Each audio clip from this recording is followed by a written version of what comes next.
ہیں رسول اللہ صلی اللہ علیہ وسلم کے دور میں سورج گرہن ہوا ہے. آپ صلی اللہ علیہ وسلم کے نرینہ اولاد نہیں تھی, آپ کو اللہ نے اولاد دی اور آپ کے بیٹے کی موت واقع ہوئی. یہ ایک بہت بڑا حادثہ تھا اس وقت, کیونکہ عرب میں نرینہ اولاد کی بڑی ویلیو تھی. آپ صلی اللہ علیہ وسلم کو اللہ نے بیٹیاں دیں, بیٹا نہیں دیا, اور بیٹا دے کے اٹھا لیا, تو ایک بہت بڑا واقعہ تھا. اور اللہ کی قدرت کے اسی دن سورج بھی گرہن ہو گیا. تو عرب یہ کہا کرتے تھے, زمانہ جاہلیت میں یہ بات مشہور تھی کہ کوئی بہت بڑا دنیا میں واقعہ ہوتا ہے تو سورج یا چاند گرہن ہو جاتے ہیں. اسی دن سورج بھی گرہن ہوا تو یہ بات پھیل گئی کہ محمد صلی اللہ علیہ وسلم سید الانبیاء رسول اللہ صلی اللہ علیہ وسلم کے بیٹے کی چونکہ موت واقع ہوئی ہے اس لیے سورج گرہن ہوا ہے. آپ صلی اللہ علیہ وسلم نے اس بات کی تردید فرمائی اور آپ نے فرمایا ان الشمس والقمر آیتان من آیات اللہ لا ينکسفان بموت احدہم, کہ سورج اور چاند اللہ کی نشانیوں میں سے ایک نشانی ہے. لا ينکسفان بموت احدہم آیاتہ, نہ تو یہ کسی کی موت کی وجہ سے گرہن ہوتے ہیں نہ کسی کی زندگی کی وجہ سے. بل یخوف اللہ بہما عبادہ, اللہ ان کے ذریعے اپنے بندوں کو ڈراتے ہیں. یہ بخاری مسلم کی حدیث ہے, اپنے بندوں کو خوف زدہ کرتے ہیں.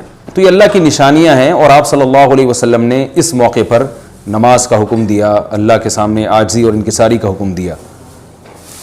دیکھیے یہاں ایک بہت اہم پوائنٹ کی بات ہے ان لوگوں کے لیے جو اسلام کے خلاف ہیں, جو محمد صلی اللہ علیہ وسلم سرور دو عالم سید الانبیاء صلی اللہ علیہ وسلم کو سچا نبی نہیں مانتے. ان کے لیے اس حدیث میں آپ صلی اللہ علیہ وسلم کی نبوت کی ایک بہت زبردست دلیل موجود ہے. ایک واقعہ ہوا ہے آپ صلی اللہ علیہ وسلم کے بیٹے کی موت کا, اور عرب یہ ویسے ہی کہا کرتے تھے کوئی بہت بڑا دن ہوگا تو سورج گرہن ہوگا. تو کوئی بھی شخص جو جھوٹا نبی ہو, آپ خود بتائیے کہ کیا وہ ایسے موقع پہ اس واقعے کو اپنے حق میں کیش نہیں کرائے گا, اور وہ یہ کہے گا نہیں کہ میں تو پہلے ہی کہتا تھا میں بہت بڑی شخصیت ہوں اور میرے بیٹے کی موت ہونا, ایک پیغمبر کے بیٹے کی موت ہونا ہے تو یقیناً یہ اس اللہ کی طرف سے ایک نشانیاں ہے, یہ نشانی ہے سورج کا گرہن ہونا, یہ بتانے کے لیے ہے کہ واقعی یہ بہت بڑا دن ہے اور میں یعنی یہ بہت بڑا دن اس اعتبار سے کہ ایک نبی کے بیٹے کی موت واقع ہوئی ہے. لیکن آپ صلی اللہ علیہ وسلم نے یہ سب نہیں کیا اور آپ نے بتایا کہ سورج اور چاند کے گرہن ہونے کا کسی کی موت یا زندگی سے کوئی تعلق نہیں. اور آج سائنس نے بھی ثابت کر دیا ہے کہ یہ ایک سائنٹیفک حقیقت ہے کہ جب زمین اور سورج کے درمیان چاند آ جائے تو سورج گرہن ہو جاتا ہے, اور جب چاند اور سورج کے درمیان زمین آ جائے اور سورج کی روشنی چاند تک نہ پہنچ رہی ہو تو چاند گرہن ہو جاتا ہے. تو یہ اس میں عبرت کی بات بھی ہے ان لوگوں کے لیے جو آپ صلی اللہ علیہ وسلم کی نبوت میں شک کرتے ہیں. البتہ آپ صلی اللہ علیہ وسلم نے اس موقع پر ہمیں حکم دیا کہ اللہ سے تضرع اور عاجزی اور انکساری کی جائے, اپنے گناہوں کی معافی مانگی جائے. اور نماز آپ صلی اللہ علیہ وسلم نے پڑھی.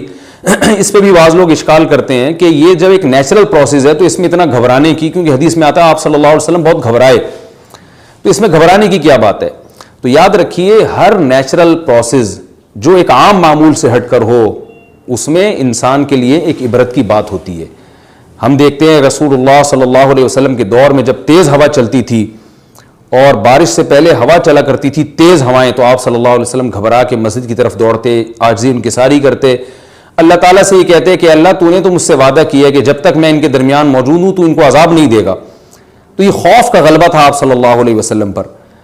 کیوں؟ وجہ اس کی یہ تھی کہ یہی حالات قوم عاد اور قوم سمود پر بھی آئے ہیں. قرآن میں آتا ہے نا فلما رأوه عارضا مستقبل اوديتهم قالوا هذا عارض ممطرنا بل هو ما استعجلتم به ريح فيها عذاب أليم تدمر كل شيء بأمر ربها فأصبحوا لا يرى إلا مساكنهم.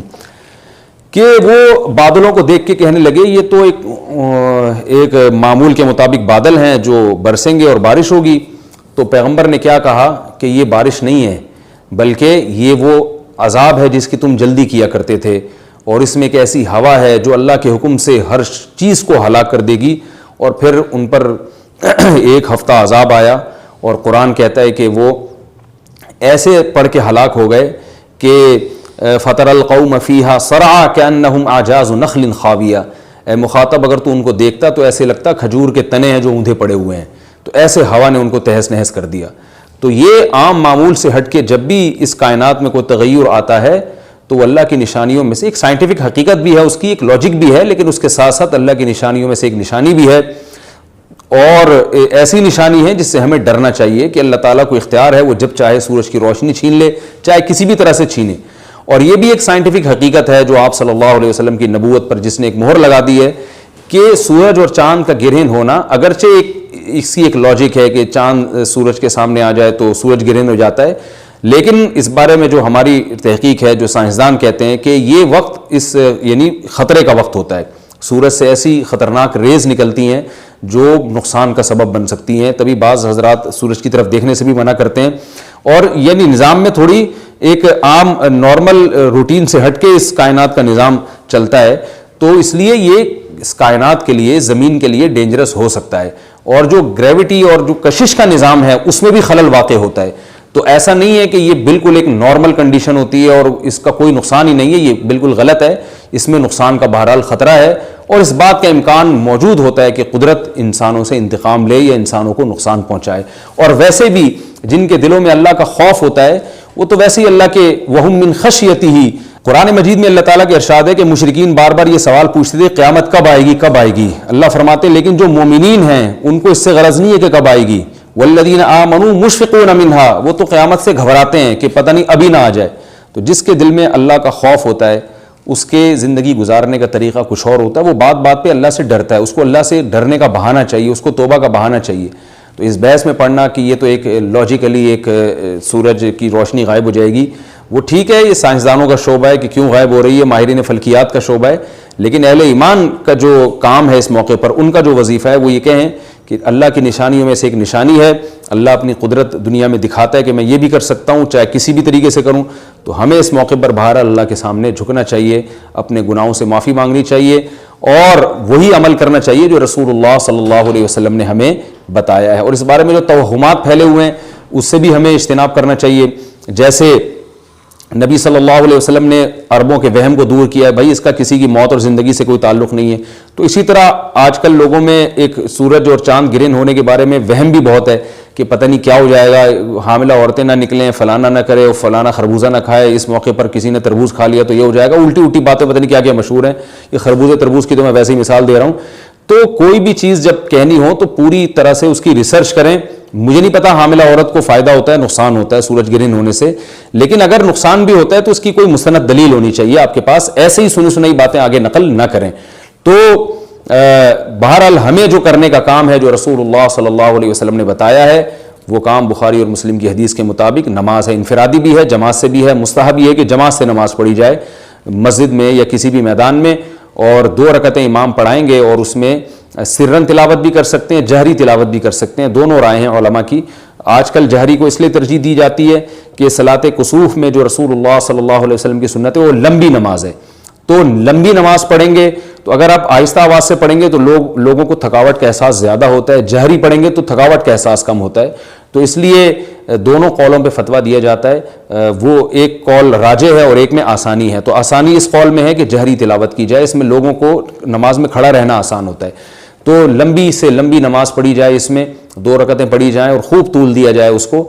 اور اتنا طول دینا کہ لوگوں کا خطرہ ہو کہ نمازی چھوڑ کے بھاگ جائیں گے، یہ بہرحال درست نہیں ہے، کیونکہ آپ صلی اللہ علیہ وسلم نے امام کو مقتدیوں کی رعایت کا حکم دیا ہے. اور کوئی جماعت سے نماز میں شریک نہیں ہو سکتا تو گھر میں نماز پڑھیں، انفرادی نماز پڑھیں. نماز نہیں پڑھ سکتے تو توبہ استغفار کریں. بہرحال یہ وقت جو ہے توبہ استغفار کا ہے، اپنے گناہوں سے معافی مانگنے کا ہے. اللہ تعالی ہم سب کو عمل کی توفیق عطا فرمائے. وما علینا. حق نگر حق نما پیش رو اے حبیب